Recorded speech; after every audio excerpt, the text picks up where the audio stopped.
The City of Dubuque desires to support the struggles of Indigenous nations for social and environmental justice, religious freedom, tribal sovereignty, and equity. And as we open this conference, we seek to bring greater understanding to attendees regarding the Indigenous cultures and the enormous contributions they have made and continue to make to our nation. Good afternoon. I'm City Councilwoman Laura Roussel, and Executive Director and founder of Dubuque Trees Forever when I'm not making policy. Our mayor, Brad Kavanaugh, sends his regrets as he has a prior commitment, but he will be joining us tonight at the welcome reception. On his behalf, and on behalf of my City Council colleagues, city staff, our presenting sponsor, Crescent Electric Supply Company, and the residents of Dubuque, it is my honor to welcome you to the 2024 Growing Sustainable Communities Conference. For those not familiar with the history of the Growing Sustainable Communities Conference, our vision for the very first conference was to provide an event where community leaders could come together and learn from each other and find ways to build more sustainable communities. The city's commitment to sustainability and this conference is driven by our desire to provide educational opportunities focused on climate action and the importance of leadership in sustainability initiatives. We recognize that achieving sustainability on a greater scale requires collective efforts from both the public and the private sectors, as well as residents from our communities. As we face the climate crisis in our communities, we know that no one policy is right-sized to protect communities across the country. As committed sustainability professionals, we're here to learn, grow, and adapt the brilliance and creativity in this room to work towards local goals. Last fall, I had the opportunity to travel to Mexico City to participate in the Cities Forward Initiative kickoff meeting. Cities Forward is the U.S. Department of State's peer-to-peer knowledge sharing, capacity building, and diplomatic engagement program focused on solving urban issues in the Americas. The City of Dubuque has a great partnership with Hermosillo, Mexico, and while we have many differences, ranging from language, culture, and physical environments, we found a connection and commonality and reaffirmed our commitment to global climate change through local action. Which brings us to today, and what a great looking crowd. We are so excited to have you here to show off our great city, share information, and to learn from you. Here are some exciting things you can expect over the next 2 days. Learn from policymakers, nonprofits, businesses, cities, and students from across the country. Be inspired by 3 incredible and diverse keynote speakers who will share their wisdom and expertise. Make sure to add your voice to our graffiti wall found outside of the concourse below the television screens. Share what you're learning and what you'll take back to your communities. And you won't want to miss our Trashin' show, featuring outfits saved from the landfill through consignment and creativity. Climate change continues to increase social vulnerability, and we can't afford not to be proactive in our approach. We must engage our communities to act. That is why the mayor and my city council colleagues continue to name sustainability as a top priority, ensuring economic prosperity, environmental integrity, and social, cultural vibrancy for our residents. I'd like to thank the city staff once again, Travel Dubuque staff, Grand River Center staff, and our conference sponsor, Crescent Electric Supply Company, for making this event possible. Before we proceed, I would also like to thank our additional sponsors, gold sponsors, AARP Iowa, Alliant Energy, Black Hills Energy, and Visit Brookings. And our bronze sponsors, Iowa Waste Reduction Center, Shive Hattery, and University of Iowa Sustainable Management Certificates and Degree Program, as well as all the workshop sponsors and exhibitors and great session speakers, without whom this conference would not be possible. I encourage all conference attendees to spend some time in the exhibit hall during your breaks, exploring the products and services of these businesses, our sponsors, and exhibitors. I encourage you to download the Whova app for the best conference experience. A past keynote speaker shared, "We have to consider ourselves gardeners, preparing the soil, planting the seeds, and positioning for sunlight. We water and weed what we've planted, our people, and our investment in the future, and then we watch it flourish." It is now my pleasure to introduce you to our first extraordinary speaker, Sanjana Paul, a young person flourishing in her own way. Sanjana is a co-founder and executive director of Earth Hacks, a nonprofit organization harnessing hackathons as a form of climate action. She holds a bachelor's degree in electrical engineering and physics and is a graduate student in environmental policy and planning at MIT. Welcome, Sanjana.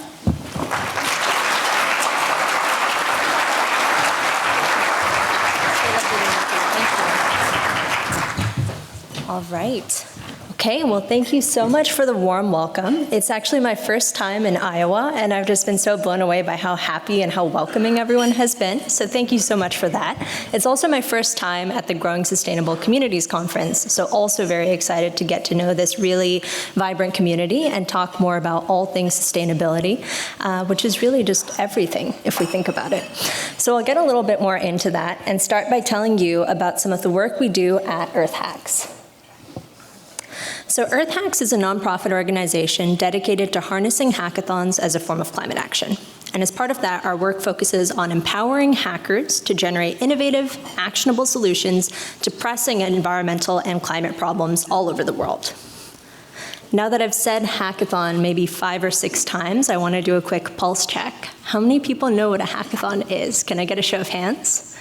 Okay, we're doing pretty good. How many people have been to a hackathon? Keep your hands up. Okay, I see like 2 or 3 people. That's actually pretty fantastic. So hackathons, traditionally, they're programming contests. You know, they touch on all of these different languages that you may have heard floating around, Python, C, JavaScript, etc. They have their roots in the open source software movement, and very stereotypically sometimes used to happen over the weekend in people's garages. They're a little bit more high-tech now, a little bit more upscale now. They're very common on college campuses all over the world.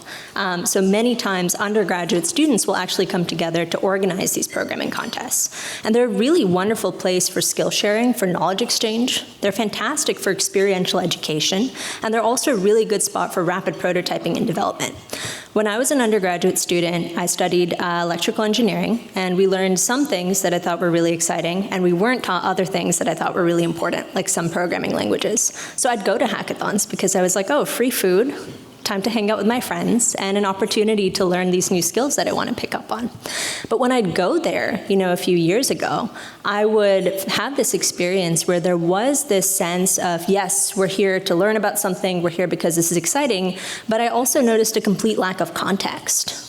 We were focusing on these really obtuse programming challenges that only third-year computer science majors cared about, that were put forward by tech companies. And we weren't harnessing the opportunity that we have when we put a bunch of smart people together in a room for a weekend to work on societal challenges, like climate change. So the reason we chose to focus on hackathons with Earth Hacks is partially because that's the background of the Earth Hacks team. We were all engineering students who used to go to hackathons and were frustrated because we wanted these spaces to be opportunities for climate action and environmental education. We were very aware of climate issues happening around us, and we weren't being taught about them in our classes. Is that really preparing us for the world that we were going to go into? So we harnessed hackathons because they're a very interdisciplinary environment. I very often would work with students who were studying medicine or English on these projects instead of just CS people. They're also these very democratic and community-centric problem-solving spaces where you had the opportunity to talk things through, assuming good intentions and assuming that we're kind of working towards solving these challenges together. They're a hotbed for new ideas. We've seen really, really inventive work happen at many of these events, and they're time constrained. When you're in college, when you have a full semester to work on a project, you start procrastinating. You maybe don't do it on time. You maybe don't do the research that you need to. But when you're really, really time-bound, you only have those 24 or 48 hours to do it, or you don't get to advance your project. And again, they have an educational focus. And the good thing about environmental education is that it's never wasted. Even if you don't start a startup at a hackathon, even if you don't get a scholarship at a hackathon, you walk away with tangible skills. And that is really, really valuable. And so a large part of our theory of change was just looking around us and seeing, really, college campuses all over the world, from India to Tanzania to Illinois, have hackathons. Why don't we just make them environmental and tap into this massive amount of energy and opportunity for education that we already have? Further, once we decided to do this, we have a few pillars of change that we really keep central in our approach to environmental action and education. Our first is, of course, that we really want to focus on students, the people who, some of whom are here and are going to be here coming into these sustainability roles in the coming years. A lot of young people feel a lot of very intense climate anxiety. They might not call it that. They might not even be aware that's kind of some of what they're facing. But a lot of people are very worried, right? That, we're growing up with these wildfires raging around us. We didn't necessarily do anything to cause them. We're growing up with this risk of extreme flooding that we have to kind of plan our lives around. But these are human-created problems, and so people also have the capacity to solve them. So we really want to use hackathons as a space to combat this environmental anxiety. And not only do that, but really equip students to feel powerful in what they're doing and equip them to become environmental leaders. We also want to focus on kind of this culture shift. We want to really try and emphasize that environmental hackathons or focusing on environmental issues in the tech space shouldn't be a one-off tech for good project. It should actually be the very central focus of our field. Again, what kind of world are we preparing ourselves for? This is really important. This is happening now. We need air, we need water, we need food, ideally clean as we're moving forward. And these are issues that we would really like the engineering and tech space to focus more on. And so we try to drive that in the work that we do. And then lastly, hackathons are a really great form of people power. Just look at how many people are in this one room for this conference. Can you imagine this happening several weekends all over the world with a bunch of people who are dedicated to using their time and skills to push projects forward? They're really great opportunities to pull together prototypes to advance a constellation of environmental projects. As we continue to do environmental hackathons and continue to try and push forward environmental education, we're bound by these guiding questions that I would really love to invite everyone here to encourage as well. When we think about innovation, particularly in the tech space, we kind of have this image that comes to our mind, right, of a well-financed tech entrepreneur. But aren't innovators also people who are working on innovative policy? Aren't those people who are working on innovative ways to engage their community? So we really try to be very critical and think about who gets to be an innovator, who gets to feel welcome in environmental innovation spaces. We further think about who bears the cost of innovation, right? Who feels like they're being left out? Who feels like they don't have a voice at the table? How can we make sure that when we innovate, when we move forward environmental projects, we move people with them? And then another thing that we really carefully consider is, are we perpetuating the structural status quo? Are we actually giving students a chance to think about what a new sustainable world looks like? Or are we, again, kind of providing them one-off opportunities that might not drive transformative change? So our underlying philosophy as we ask a lot of these questions can kind of be reduced to these 3 points, but I can talk about it all day, so please come find me after. A big one is that there are no silver bullets. There's no one solution to climate change and environmental issues. We need a whole spectrum of different things that we're doing at once. That goes into our second one, which is that we recognize there are all of these different ways that we can make very tangible environmental progress, and we really want to cultivate the mindset that this is something that we can and that we should do. It's not too complex, it's actually very exciting. And then lastly, we really encourage a thoughtful approach. We really want to focus on responsible innovation. and centering kind of the human impacts of technologies that we develop, thinking about environmental justice and social justice considerations in addition to environmental sustainability, although they are very inextricably linked. So our methodology is kind of guided by this approach of relational hackathon organizing, that, these things that are seen as programming contests that happen just for tech people in these closed rooms, we're actually kind of trying to transform that into a very intentional relationship building process where we work closely with partners, we work closely with students to consider what all different kinds of projects and different kinds of impacts people want to focus on. So we're very guided by our partners in terms of what we do. And our programs can be broken down at a high level into student hackathons and organizational hackathons. So I mentioned to you these hackathons on college campuses. I also mentioned in passing that they're very often organized by overexcited 19-year-olds. This is fantastic, right? I mean, they could be playing video games, but instead they're coming together and creating these educational conferences. That is something we should really encourage, and we do. So when we see hackathons at these different campuses, whether it's Cruz Hacks at UC Santa Cruz or Y Hack at Yale, we reach out to them and say, hey, guys, great job putting together this hackathon. Let's get some environmental themes into there. And so we work with them to co-create environmental challenge statements.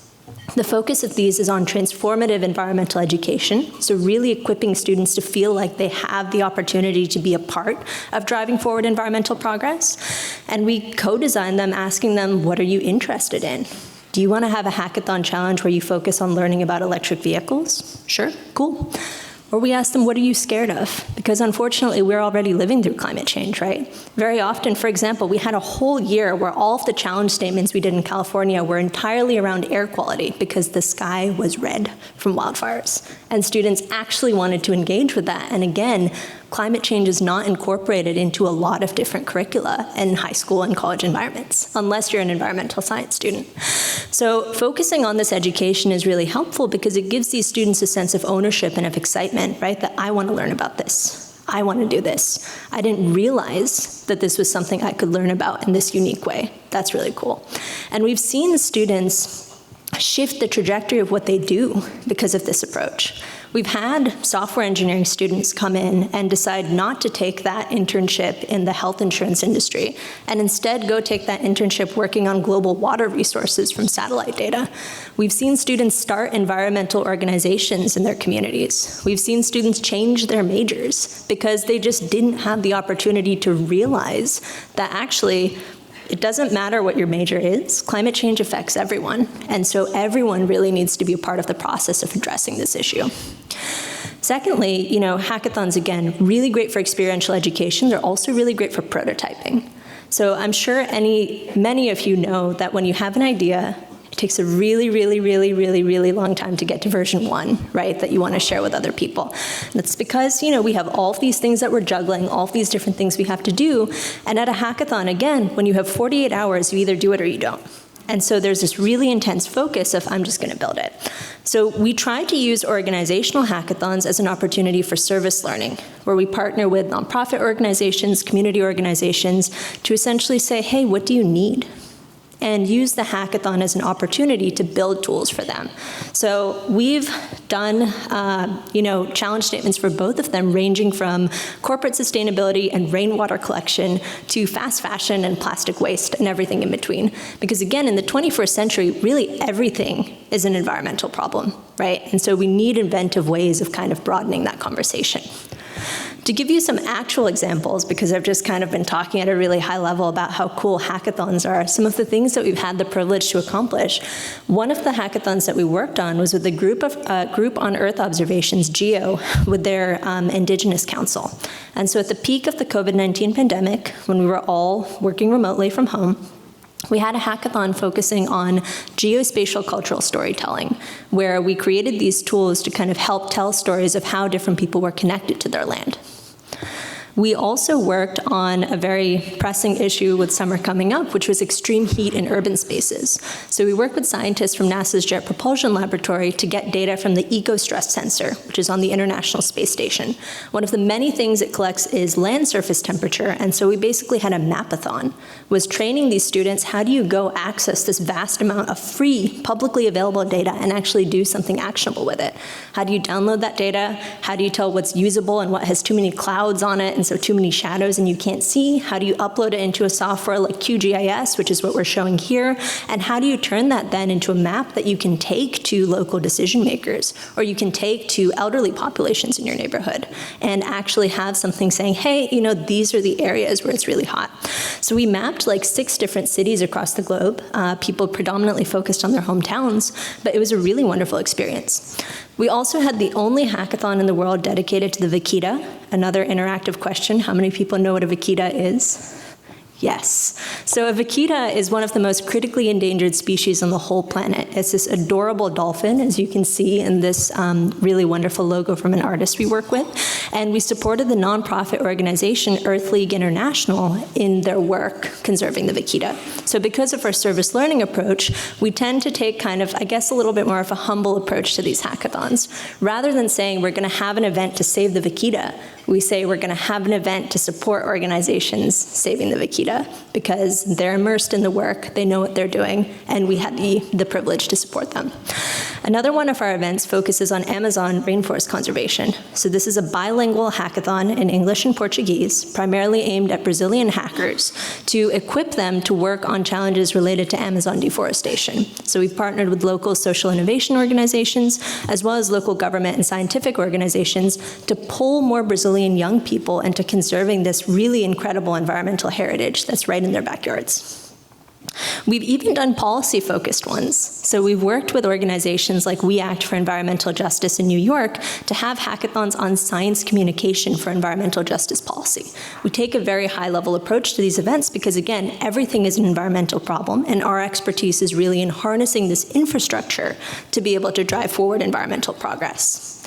And more recently, we had another hackathon that was focused on energy data and equipping students to build these different tools and dashboards to better communicate how the energy transition is occurring, because it's happening very unevenly, as many of you know. So those are just a couple of the insights into how, harnessing this one particular format of hackathons can really drive forward environmental education on so many different venues. Everything is an opportunity. This was ours, right? Because we were hackathon attendees, we were engineering students, we saw this need, but there's so much untapped potential in terms of what we can do with advancing this really transformative environmental education that we need to address the green skills gap, to address the climate challenges that we face globally, and to address the environmental challenges that we face locally as well.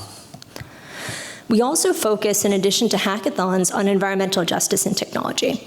So this was actually entirely inspired by our work with students. When we would work with students to co-develop these environmental challenge statements, we started getting questions about environmental justice, which is a term that we discussed in this conference as well. They would ask us, I'm a computer science major, I'm taking an algorithms class this semester. What can I actually do to advance environmental justice beyond volunteering to build a website for a nonprofit, which is good. We encourage them to do that too, but thinking really meaningfully about what is the role of quote unquote tech people in advancing environmental justice. And so we really hope to, through this work, accelerate a justice-centric culture shift in the tech space. And we're doing so kind of leaning into what we know how to do best, environmental education, tools and frameworks, environmental resources, and different creative projects as well, because these can sometimes be uncomfortable discussions, but we really want to encourage respectful collaboration so that we can drive forward this progress.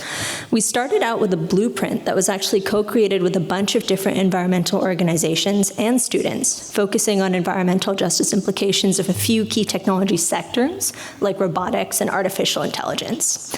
We then kind of continued to evolve and created these resources around storytelling.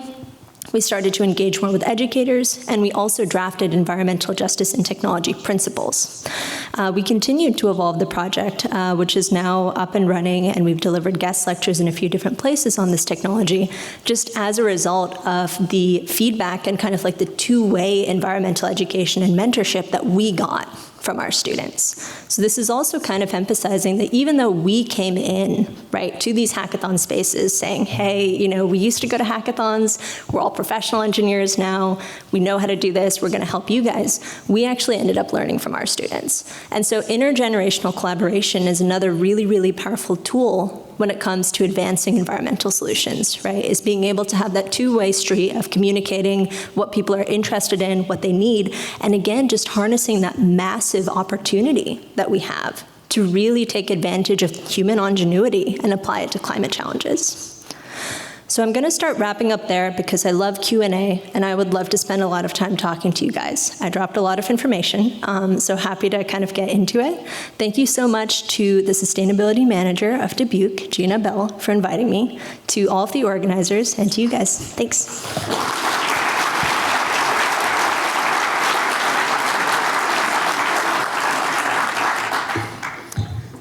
Okay, so for Q&A, I believe there's a microphone, and I believe it is coming. So hang tight. Or talk loudly. Yes. Okay, I think we have our first one right in this corner over here.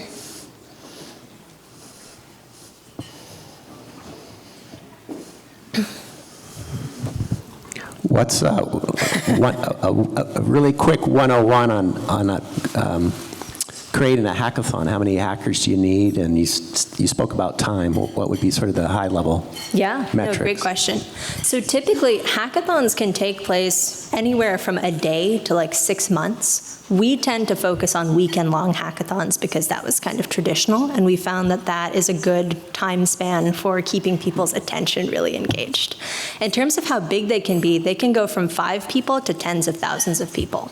Our hackathons tend to be in the 100 to 200 person range, which is pretty typical for college-level hackathons. But depending on the topic, how well established it is, whether it's in a space that is familiar with hackathons or not, the numbers can really vary.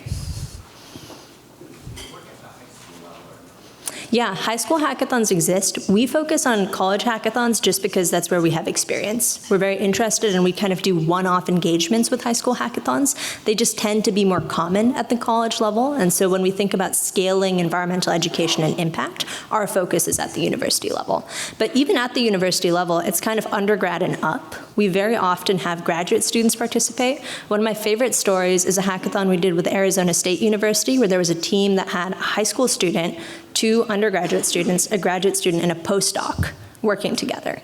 And they were all, again, exchanging that knowledge about kind of how the sustainability field had changed in like the 10 years of difference between the postdoc and the high school student. And the undergrads had a really great experience being able to kind of see both ends of the spectrum. So they can be really valuable for intergenerational collaboration. Yeah. Any other questions? It looks like there's one there and then one there.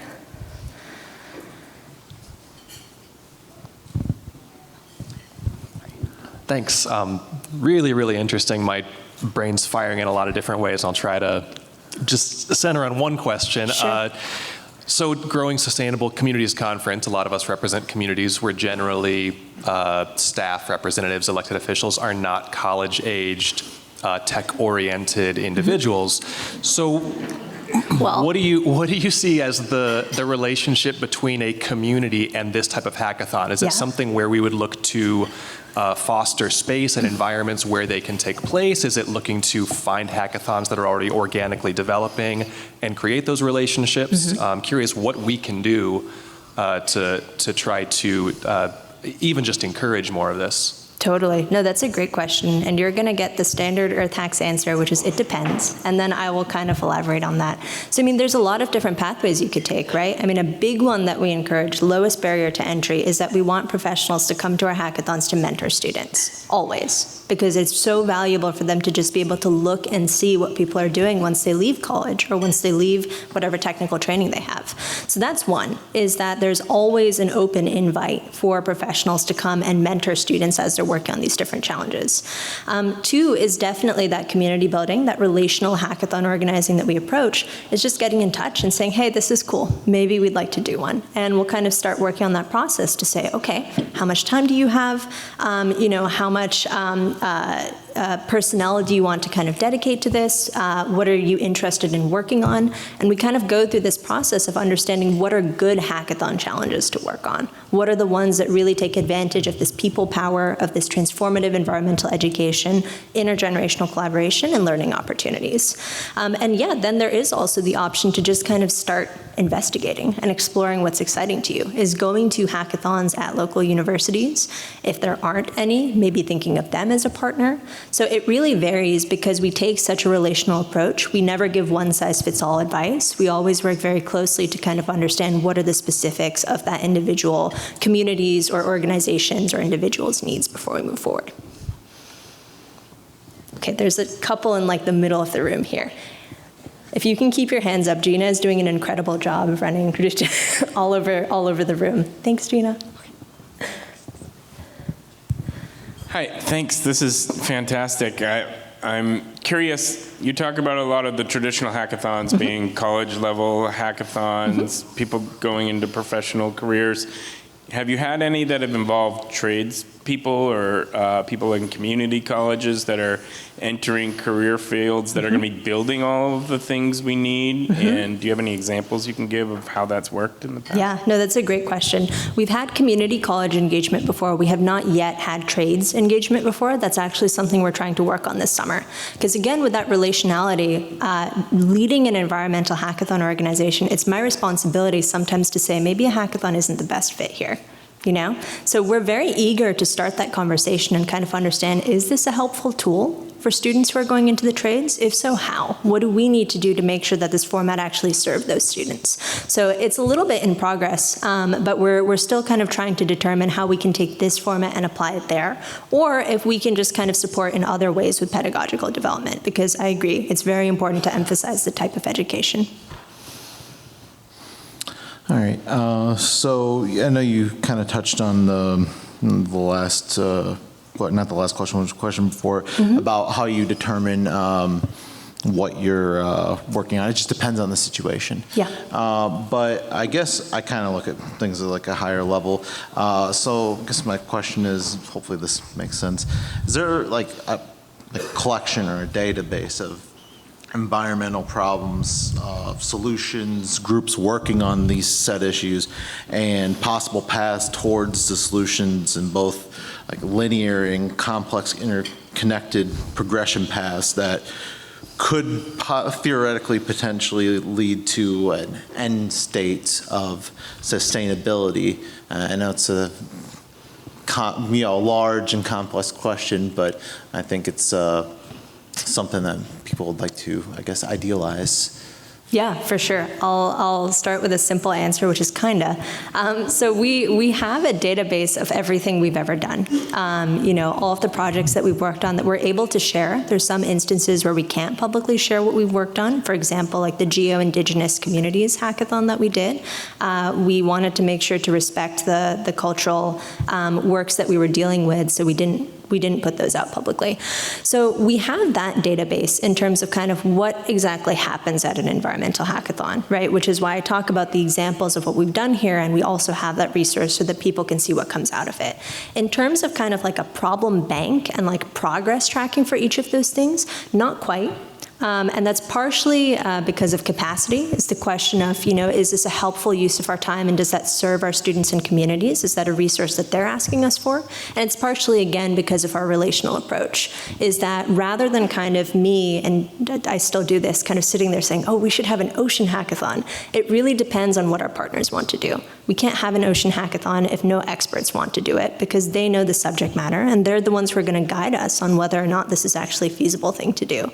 So it's definitely something that we think about a lot, is how do we organize the vast amount of climate problems, right? Climate knowledge, environmental knowledge, how all of these solutions fit together and everything. So we approach it in these different ways with our project database, with kind of, you know, very actively writing up what we're working on with all of these different communities, but there isn't really a database for research as such. That's kind of like a big dashboard to look at all of these different issues, partially because, as I mentioned, everything is an environmental problem. And so having had the privilege of working on hackathons that deal with fast fashion and also, you know, waste sorting in office buildings, it's really, really challenging to be able to put all of that into like a single resource. But let's talk. Maybe we can come up with an idea. Any other questions? I think we have time for a couple more, but please cut me off if we need to stop. I think there's one over here.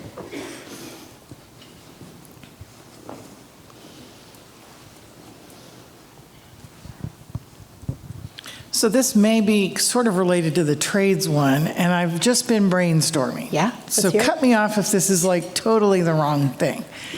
But hackathon was about programming languages, but it's also about education. Mm-hmm. And I got all about community engagement. So I'm envisioning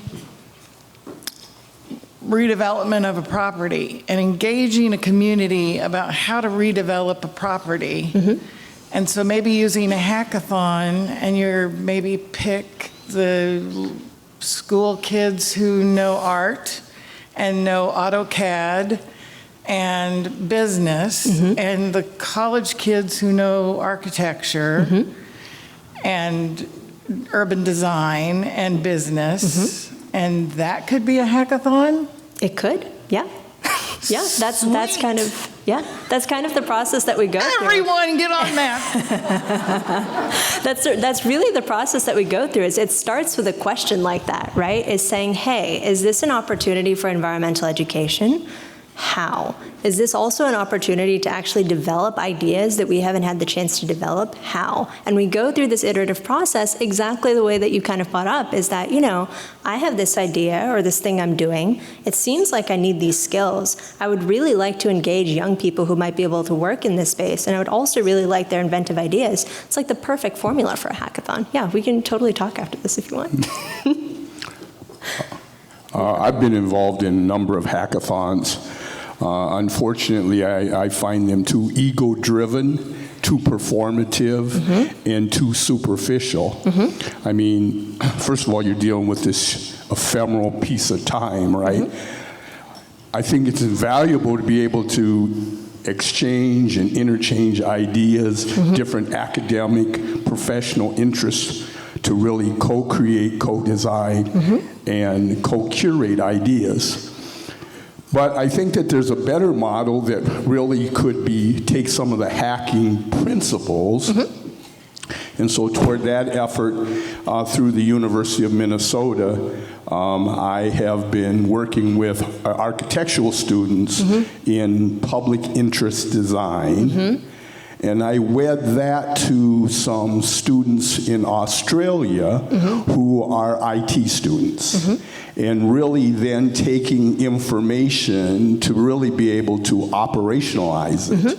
And to really come up with some sustained vision and implementation in terms of, if for no other reason, determine who are the shared stakeholders. Yeah. Because that's really where we go awry, is because we don't know who's on first and who's on second. Yeah. But in public land development, especially projects that are using public dollars, I think it's essential that rather than the historical way that it's always been kind of a top-down process, that we think about it in terms of lava flow where ideas bubble up from the ground, and that it's community-centered, community-led, community-fed. And, but give it more time, more serious intention. But the cross-fertilization, cross-pollination, I think, is the value that can really be extracted out of bringing diverse groups of people, cross-cultural, intergenerational, bringing people to spaces so that we have all eyes looking at the prize, I think, that will produce innovation. Yeah. No, I really appreciate that comment. I really love the use of lava as an analogy, and you're really speaking my language, because, I mean, it was that frustration with how hackathons are being used that Earth Hacks was really developed. And as I mentioned, it's my responsibility as the person who's leading Earth Hacks to be very realistic about how, where, and why hackathons are applied. We do very often hear things from hackathons like, this one event is going to transform the healthcare sector. It's not. Or this hackathon is going to address electricity outages in the state. It's not. So we try to be very intentional, and that's why we have that two-segmented model of transformative environmental education and prototyping. With the transformative environmental education, rather than it kind of being honestly a false advertisement of solving these really, really complex challenges, it's an opportunity for students to change how they see themselves in the environmental space, and that's our metric. That's our outcome, is that this is an experiential learning opportunity.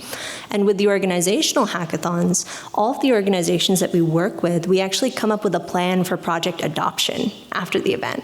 So rather than just kind of hoping that, Earth League International will take this data dashboard that we created, we co-designed the challenge with them based on their need. That do you need a fully operational dashboard, or do you need someone to get it started, and then you have someone to finish it? Do you need a legal framework that you can put out into the world, or is it for your internal reference? So we spend a lot of time kind of internally making sure that we're very clear on why we're doing these hackathons, and very often it is around kind of like these tricky parts of idea generation. Is that, we're stuck doing our day-to-day activities, we might not have time, and we really want to engage students. But to your point about the longevity of solutions, absolutely, a weekend is nowhere near enough. A weekend is the beginning. So I'm sure that you have all heard, the U.S. military describe climate change as a threat multiplier. Many climate scientists have used that language as well. We say at Earth Hacks that we're an opportunity multiplier, that you come to a hackathon just to kind of learn some stuff, and then you end up learning about this whole different field that you could go into. You end up connecting with people that you can go intern with. You end up making friends who want to go on this journey with you. So we're very careful about how and why we apply this innovation methodology, and we're very careful about kind of the role that we think technology plays in these different solutions, because too often it's kind of put on a much higher pedestal than things like stakeholder engagement. So we do pull from methodologies like participatory research action or participatory action research, doing stakeholder assessments, and even conflict resolution and negotiation, and how we kind of harness our hackathon methodology in different spaces. Any other points? Okay. Well, thank you guys again. I'm around. Wait, I have a question. Go ahead, Gina. Don't give me a mic if you don't want me to talk. I would like for you to just briefly touch on a little bit of the work that you're currently doing, if you're willing and able to talk about just what you're doing at MIT right now. Yeah, no, sure. So Earth Hacks is my one hat, and if I put on my other hat, I'm a graduate student in environmental policy and planning, and I work on conflict resolution in renewable energy siting. And trying to get specifically large-scale solar sited in the country and offshore wind sited where I'm from in Massachusetts. So it's a huge stakeholder problem. It's kind of trying to get all of the different parties to talk to each other in a respectful way and really enable participatory justice in the process. So that's my graduate research, and there's definitely a lot of cross-pollination between how I think about what we're doing with hackathons at Earth Hacks and how I think about how we're doing the energy transition at the national and international level. So I'm happy to talk about all of the above the rest of the conference, but very excited to continue the conversation today and tomorrow. Thank you again, everyone, and to Gina for organizing this great conference. I'll talk to you all soon.